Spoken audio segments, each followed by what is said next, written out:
Hello eighth class, welcome to the online classes presented by AMM public school.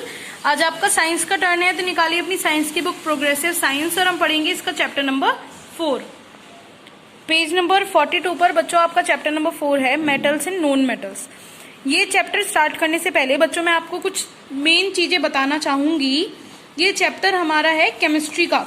आपके science में 3 parts होते हैं, biology, chemistry and physics. Chemistry में हम पढ़ते हैं केमिकल्स के बारे में, एलिमेंट्स, एटम्स, इन सब चीजों के बारे में। आपको जो भी पुरानी नॉलेज है इन चीजों के बारे में वो आपको यहाँ आगे बहुत काम आने वाली है इस चैप्टर में।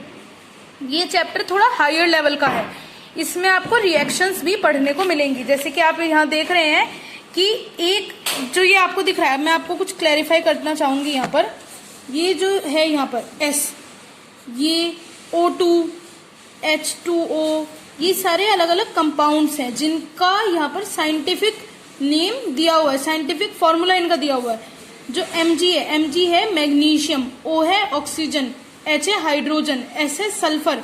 तो ये चीजें आपको पता होनी चाहिए। तो ये चैप्टर पढ़ने से पहले मैं आपको सजेस्ट करूंगी कि हमने जो आपको टेबल सेंड करी है आप पहले उसे लर्न करें और उसमें से चीजें पढ़ें, उसके बाद आपको ये चैप्टर ज्यादा क्लियर होगा। तो बच्चों हमारे प्रॉपर्टीज के बेसिस पर जो एलिमेंट्स हैं हमारे, मैं आपको एक एलिमेंट्स की भी टेबल भेजी है, उस टेबल में आप पढ़िएगा तो आपको पता चलेंगे कौन कौन से एलिमेंट है और एलिमेंट क्या होते हैं। तो जो एलिमेंट्स हैं वो 2 तरीके के हो सकते हैं, या तो वो मेटल होंगे या फिर वो नॉन मेटल होंगे।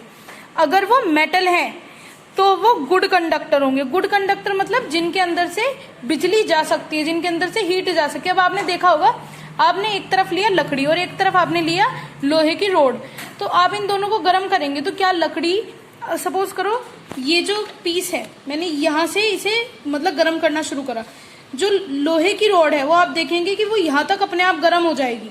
क्यों? क्योंकि उसके अंदर से इलेक्ट्रिसिटी जा सकती है, उसके अंदर से गर्मी जा सकती है। लेकिन ऐसा लकड़ी की जो चीज है उसमें नहीं होगा, क्योंकि लकड़ी की चीज है नॉन मेटल, उसके अंदर से इलेक्ट्रिसिटी पास नहीं कर रही है, क्योंकि वो कंडक्ट ही नहीं कर सकता इलेक्ट्रिसिटी। तो इसीलिए जो चीज जिनके अंदर से इलेक्ट्रिसिटी निकल सकती है वो है गुड कंडक्टर, यानी मेटल्स जो है वो गुड कंडक्टर। और नॉन मेटल जिनके अंदर से इलेक्ट्रिसिटी नहीं निकल सकती है, गर्मी नहीं निकल सकती, वो है पुअर कंडक्टर।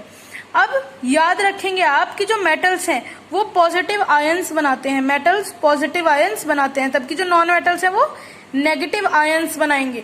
आपको आगे बताया जाएगा बच्चों आगे क्लासेस में कि नेगेटिव आयन और पॉजिटिव आयन क्या होते हैं। अब अकरेंस मतलब वो कहाँ कहाँ पाए जाते हैं। तो जो ये एलिमेंट्स है बच्चों ये अलग अलग मिक्स्ड फॉर्म में पाए जाते हैं। ऐसा नहीं है कि मुझे सोडियम अलग मिलेगा और ऑक्सीजन अलग मिलेगा, हाइड्रोजन अलग मिलेगा, ये सब कंबाइंड फॉर्म में एग्जिस्ट करते हैं। तो इनके क्या क्या ओर्स हैं, ओर मतलब the mineral from which metal are extracted are called ores.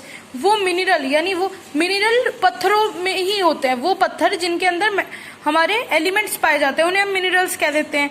तो मिनरल्स जिनके अंदर से मेटल्स निकाले जा सकते हैं। हर मिनरल में तो मेटल नहीं होता है, या नॉन मेटल नहीं होता है, या एलिमेंट नहीं होता है। तो जो मिनरल्स में से हम एलिमेंट्स निकाल सकते हैं वो कहलाते हैं ओर्स कहलाते हैं। आप याद रखेंगे, जैसे आयरन जो है वो हमें मिलता है लिमोनाइट और हेमेटाइट ओर से, याद रखेंगे आप ये सारी चीजें। तो आप ये पैराग्राफ पूरा पढ़ेंगे, आपको इसमें पता चलेगा कि कौन सी चीजें हमें कहाँ से मिलती है। प्लेसेस ऑफ अकरेंस, वो चीजें कहाँ कहाँ मौजूद हैं। हो सकता है कुछ अर्थ की क्रस्ट में हो, अर्थ की जो आउटर लेयर है, धरती की जो बाहरी परत है उसमें से, और कुछ हमें समुद्र में से मिल सकते हैं, जैसे कि मैग्नीशियम, सोडियम, कैल्शियम, ये सब हमें ओशियन में से मिलते हैं। अकरेंस ऑफ नॉन मेटल, इसी तरीके से जो नॉन मेटल है वो भी हमें ओशियन में भी मिल सकते हैं, अर्थ की क्रस्ट में भी और एटमॉस्फेयर में भी। जो ऑक्सीजन है बच्चों ये नॉन मेटल है, ये हमें हवा में मिलता है, तो ये एटमॉस्फेयर में मिल रहा है। तो नॉन मेटल भी हमें अलग अलग जगह से मिलते हैं। ये दोनों पैराग्राफ आप अच्छे से पढ़ेंगे। अब है general physical properties of metals. जो मेटल का बाहरी दिखावा होता है वो कैसा होता है, अब हम वो पढ़ेंगे। तो मेटल्स को पहचानने के लिए, metals have a shiny appearance. Metal जो है वो बाहर से शाइनी चमकीले दिखते हैं।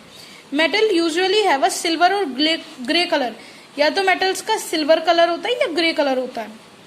Metals are solid at room temperature, यानी जो हमारा नॉर्मल जो हमारा कमरा होता है, अगर मेटल उसमें रखेंगे तो वो पिघलेगा नहीं, या फिर वो पानी नहीं बन जाएगा, लिक्विड फॉर्म में नहीं आ जाएगा, वो सॉलिड ही रहेगा। Metals have high melting point, metals जब पिघलते हैं तो उनके लिए बहुत ज्यादा उन्हें गर्मी देनी पड़ती है। मेटल्स हैव हाई डेंसिटीज, काफी भारी होते हैं मेटल्स। मेटल्स आर सोनोरस, वो बजते हैं, जैसे कि जो हमारा स्टील है, हमारा घंटा है, ये सारी चीजें मेटल से बनी है तो ये बजती हैं। Metals are hard to cut, metals को कट करना बहुत मुश्किल है। मेटल्स आर मैलिएबल, मेटल्स को शीट्स में बनाया जा सकता है। आप देखते हैं मेटल की शीट होती हैं, या मतलब उनको धागे में भी मतलब तारों में भी बनाया जा सकता है। तो मैलिएबिलिटी है कि उन्हें शीट्स में बनाया जा सकता है, और डक्टिबिलिटी है कि उनको तार में बनाया जा सकता है। Some metal are very strong, कुछ जो मेटल होता है बहुत स्ट्रॉन्ग होते हैं, ताकतवर, जैसे कि आयरन जो है, लोहा है, बहुत स्ट्रॉन्ग होता है बच्चों।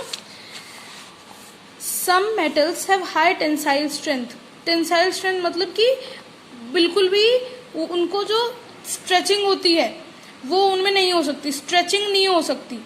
ठीक है बच्चों। Metals are good conductor of electricity, ये बात तो है ही, मेटल्स अगर हैं तो कंडक्ट तो करेंगे ही electricity. Gold and silver are used for fine electrical contacts in computers, gold और सिल्वर जो है ये सबसे ज्यादा इलेक्ट्रिसिटी कंडक्ट करते हैं, लेकिन क्योंकि बहुत महंगे होते हैं इसीलिए इनसे हम तार नहीं बना सकते, इसीलिए तार हम बनाते हैं कॉपर से। Metals are good conductor of heat, इनमें से जो गर्मी है वो भी पास कर सकते हैं इलेक्ट्रिसिटी के साथ साथ। General chemical properties of metal, metal में अब जब वो रिएक्ट करते हैं तो किस तरीके से करते हैं, अब हमें ये पढ़ना है बच्चों। जब मेटल हवा में बर्न करते हैं, ठीक है, when metal burn in air combine with oxygen to form oxide, तो वो ऑक्साइड बनाते हैं। ऑक्साइड का मतलब क्या है कि ऑक्सीजन के साथ अपना एक कंपाउंड बना लेना। वाटर के साथ रिएक्ट करते हैं तो वो बनाते हैं हाइड्रोक्साइड, OH, OH हमारा हाइड्रोक्साइड आयन होता है। तो हाइड्रोक्साइड बनाने का मतलब है कि OH के साथ उसने कंपाउंड बना लिया। वाटर के साथ जब रिएक्ट करते हैं तो हाइड्रोक्साइड बनाएंगे, और एयर के साथ रिएक्ट करते हैं तो ऑक्साइड बनाएंगे। ये आप रिएक्शंस लर्न करेंगे कि कौन सा मेटल क्या ऑक्साइड बना रहा है, कौन सा हाइड्रोक्साइड बना रहा है, या अगर हाइड्रोक्साइड नहीं बना रहा है तो और कौन सा सॉल्ट बना रहा है। नेक्स्ट है reactivity, relative reactivity of metal, metal मतलब कौन ज्यादा रिएक्टिव होता है और कौन कम रिएक्टिव होता है।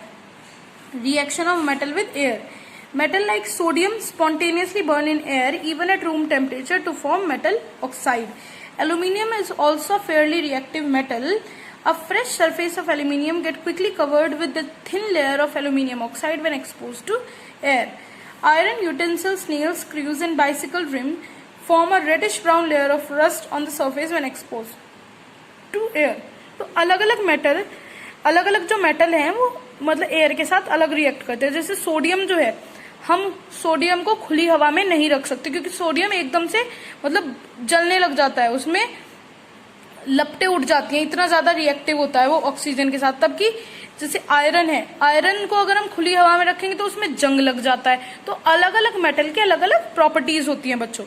Reaction of metal with water, most metal if they react with water produce hydroxide. ज्यादातर मैंने आपको बताया OH के साथ कंपाउंड बनाते हैं। OH है हमारा हाइड्रोक्साइड आयन, तो मेटल जो है वो हाइड्रोक्साइड बनाते हैं ज्यादातर, लेकिन कुछ मेटल जो हैं वो अलग अलग सॉल्ट भी बना देते हैं। Reaction of metal with dilute acid, अगर हम मेटल की एसिड के साथ रिएक्शन कराते हैं बच्चों तो बहुत तेजी से मतलब वो बर्न करते हैं और वो हाइड्रोजन गैस रिलीज करते हैं। ठीक है, देख रहे हैं आप, अभी हमने मैग्नीशियम भी मेटल है, मैग्नीशियम की रिएक्शन कराई, HCl है, होता है हमारा हाइड्रोक्लोरिक एसिड, एसिड है ये बच्चों थोड़ा।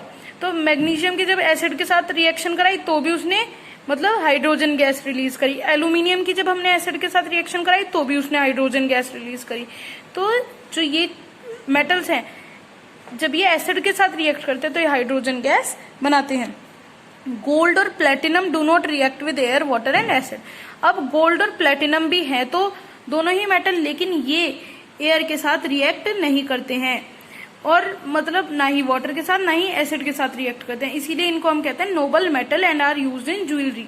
इसीलिए गोल्ड और प्लेटिनम जो है वो ज्वेलरी बनाने में काम करते हैं, जिससे कि वो अगर हम मतलब ज्वेलरी को सपोज करो अगर हमने जो ज्वेलरी है वो हमने कॉपर से बनाई तो वो एकदम से मतलब एल्यूमिनियम से बनाई तो वो एकदम से किसी भी चीज के साथ रिएक्ट कर जाएगा, हवा के साथ भी, पानी के साथ भी, एसिड के साथ भी, तो खराब हो जाएगा जल्दी। जबकि जो गोल्ड और प्लेटिनम है ये रिएक्ट नहीं करते, ना ही ये खराब होते, इसीलिए बहुत महंगे होते हैं और इसीलिए इनकी ज्वेलरी बनाई जाती है। ये अब टेबल है बच्चों यहाँ पर कि कौन सा मेटल किस चीज के साथ रिएक्ट करके कैसा कैसा रिएक्शन देता है, ये आपको टेबल लर्न करनी है, अच्छे से पढ़नी है बच्चों। ये चैप्टर भी हम थोरोली पढ़ाते हैं इसे, मतलब हम इसको पढ़ के आपको इसका ओवरव्यू, हम इसको डिटेल्स दे देते हैं, इसीलिए हम एक एक लाइन नहीं पढ़ाते। लेकिन जब आप इसे पढ़ेंगे दोबारा से तो आपको इसकी एक एक लाइन पढ़नी है, और अगर नहीं समझ में आ रहा है तो फिर दोबारा से पढ़िए, और फिर भी कोई दिक्कत आती है तो हमसे स्कूल में कॉन्टेक्ट करें। अब बच्चों है रिएक्टिविटी सीरीज। बच्चों ये रिएक्टिविटी सीरीज बहुत इंपॉर्टेंट होगी आपकी आगे की क्लासेस के लिए, जब आप आगे स्टडीज करेंगे। ये रिएक्टिविटी सीरीज पहले आप लर्न करेंगे, उसके बाद आगे कोई भी हम इसके बारे में डिस्कशन करेंगे। तो रिएक्टिविटी सीरीज का मतलब क्या है? ये जो सीरीज है पूरी, पहले ये आपको मेटल दिए हुए हैं या फिर कंपाउंड दिए हुए हैं जो एलिमेंट्स होते हैं, और उनके सामने उनके सिंबल हैं। जैसे पोटेशियम को हम लिखते हैं के।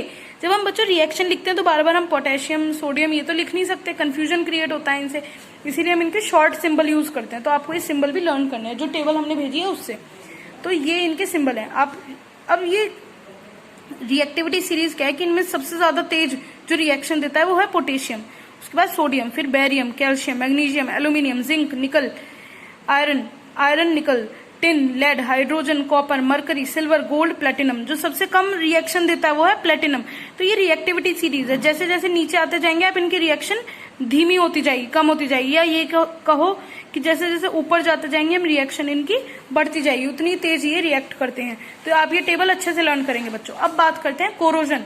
कोरोजन मतलब किसी भी चीज का मतलब खराब हो जाना धीरे धीरे। कंडीशन फॉर कोरोजन और रस्टिंग, मतलब जंग लगने के लिए, किसी भी चीज के खराब होने के लिए, मेटल के खराब होने के लिए क्या क्या कंडीशन चाहिए। तो जब हम किसी भी मेटल को ऑक्सीजन, मॉइस्चर और अलग अलग गैसेस के कांटेक्ट में यूं ही छोड़ देते हैं तो वो अपने ऊपर एक लेयर बना लेते हैं, मतलब खराब सा होने लगते हैं। तो वो लेयर जो होती है वो कहलाती है layer corrosion. Corrosion of iron, iron जो अपने ऊपर वो लेयर बनाता है उसे हम बच्चों जंग कहते हैं। आपने देखा है ना, जो लोहे में जंग लग जाता है, तो वो जंग क्यों लगता है? जब हम उसे पानी में छोड़ देते हैं या खुली हवा में छोड़ देते हैं तो अपने आप जंग लग जाता है। तो ये सारी चीज, जंग किसकी वजह से लगता है याद रखेंगे? ऑक्सीजन यानी हवा, मॉइस्चर यानी पानी की वजह से, और अदर गैसेस जो और सारी गैसेस प्रेजेंट है उनकी वजह से। तो रस्ट जंग क्या है? Rust is soft and porous, बहुत नर्म सा होता है और थोड़ा पानी पानी जैसा होता है ये। It gradually falls off from the surface of iron and then the iron below starts rusting. ये पहले उतर जाता है आयरन के ऊपर से, और फिर आयरन जो है वो और जंग उस पर लगना शुरू हो जाता है और वो खराब होना शुरू हो जाता है। कोरोजन ऑफ एल्यूमिनियम, एल्यूमिनियम जो है आयरन से ज्यादा रिएक्टिव है, लेकिन एल्यूमिनियम का जंग क्या होता है, उसके ऊपर एक बार अगर जंग लगा तो वो उसकी लेयर उतरती नहीं है। अब एक बार जंग लगा उसके बाद वो नीचे नहीं जाती है लेयर, क्योंकि नीचे पहुंचने के लिए जंग को ऊपर वाली लेयर को हटना पड़ेगा, तो ऊपर वाली लेयर हटती नहीं है, क्योंकि नीचे जंग कब लगेगा? तब ऊपर वाली लेयर हटेगी और नीचे वाली जो लेयर है उसका कांटेक्ट होगा पानी से या मॉइस्चर या किसी चीज से, तो उसका कांटेक्ट नहीं हो पाता। तो इसीलिए एल्यूमिनियम का कोरोजन केवल एक बार होता है, लेकिन आयरन का कोरोजन बार बार इसीलिए होता है क्योंकि आयरन के ऊपर जो जंग लगता है वो उतर जाता है, फिर नीचे वाली लेयर पे लग जाएगा, फिर नीचे वाली लेयर उतर जाएगी, फिर नीचे, तो आयरन अपने आप खराब होता जाता है। कोरोजन ऑफ कॉपर, तांबे का आपने देखा होगा, आपके घर में कोई तांबे की चीज होगी तो वो हरी हरी सी हो जाती है कुछ दिनों बाद, तो वो भी कोरोजन की वजह से ही होती है। उसके ऊपर जब मतलब एयर रिएक्ट करती है, वाटर रिएक्ट करता है, तो वो अपने ऊपर एक ग्रीन कलर की लेयर बना लेता है, ब्राउनिश ग्रीन कलर की, वो उसका कोरोजन होता है। कोरोजन ऑफ सिल्वर, आपने देखा होगा चांदी की चीजें भी जो आप रखते हो अपने घर में वो भी धीरे धीरे काली पड़ने लग जाती है, वो भी कोरोजन का ही असर है। कोरोजन क्योंकि वो हवा के कांटेक्ट में आई, शायद पानी के कांटेक्ट में आई, इन चीजों की वजह से। जो गोल्ड है, सोना है, वो कोरोड नहीं होता है या टार्निश नहीं होता है। टार्निश मतलब रंग उतरना, ना ही तो जो गोल्ड है उसका रंग खराब पड़ता है, ना ही वो कोरोड होता है। It is unaffected by oxygen, moisture and other gases. अभी हमने पढ़ा था कि जो ये है नोबल एलिमेंट है, ये इन पर किसी चीज का असर नहीं होता, ना पानी का, हवा का, किसी भी चीज का। इसीलिए जो गोल्ड के ऑर्नामेंट्स होते हैं, गोल्ड के जो ज्वेलरी हम बनवाते हैं वो काफी सालों तक चलती रहती है। Titanium is another metal highly resistant to corrosion and strong. Titanium पर भी कोरोजन का कोई असर नहीं होता है। अब बच्चों हम पढ़ेंगे protection of metal from rusting. अब जो मेटल है जब उन पर रस्टिंग हो जाती है, जंग लग जाता है, तो उसे बचाया कैसे जाए? कोटिंग विद ग्रीस और ऑयल। जो नई नई चीजें होती है, जैसे चाकू है, हमारी कैंची है, मशीन के पार्ट्स हैं, उनकी हम ग्रीस करते हैं, ग्रीस लगाते हैं उसके ऊपर, मतलब ऑयल लगाते हैं। जिससे कि उसके ऊपर पानी जो है वो ना आए, ना ही उस पर हवा का असर हो। तो ग्रीसिंग का या ऑयलिंग करने का मतलब यही है कि उस पर इन चीजों का असर ना हो और उसे हम रस्टिंग से बचा सकें।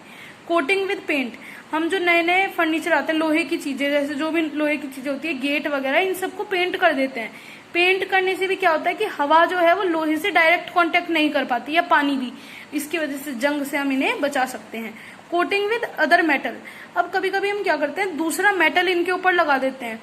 अब आयरन तो क्योंकि रिएक्ट कर रहा था, ज्यादा रिएक्टिव था, देखो अभी हमने ये रिएक्टिविटी सीरीज पढ़ी है, आयरन यहाँ ये है, आयरन जो है, आयरन के ऊपर आयरन रिएक्ट कर रहा था। अब आयरन के ऊपर हम ऐसा कोई मेटल लगा दें या जो इससे ज्यादा रिएक्टिव हो, तो आयरन तो बच जाएगा, क्योंकि हमेशा याद रखना जो ऑक्सीजन है, ऑक्सीजन, वाटर या और भी जो चीजें हैं वो उसी से, अगर दो चीजें आपके पास, सपोज करो आपके पास Fe है, Fe मतलब आयरन, और Zn है जिंक, तो ये चीजें पहले जिंक से रिएक्शन करेंगी और आयरन से ये तब तक रिएक्शन नहीं करेंगे जब तक जिंक वहां होगा। तो एक चीज को बचाने के लिए हम दूसरी चीज का यूज कर सकते हैं जो उससे ज्यादा रिएक्टिव हो, जिससे कि वो बच जाए। तो इसीलिए हम क्या करते हैं, गैल्वेनाइजेशन, जो आयरन की चीजें उनके ऊपर जिंक की कोटिंग कर देते हैं, जिससे कि जो मतलब ये हमारी चीजें ये जिंक के साथ रिएक्ट करे और आयरन के साथ रिएक्ट ना करे। टिनिंग कर देते हैं, यानी कॉपर और ब्रास के जो चीजें उनके ऊपर हम टिन लगा देते हैं, जिससे कि टिन से, टिन यहाँ पर टिन नहीं है, टिन ज्यादा रिएक्टिव है, जिससे टिन से रिएक्ट कर जाए और इन चीजों पर रिएक्ट ना करे।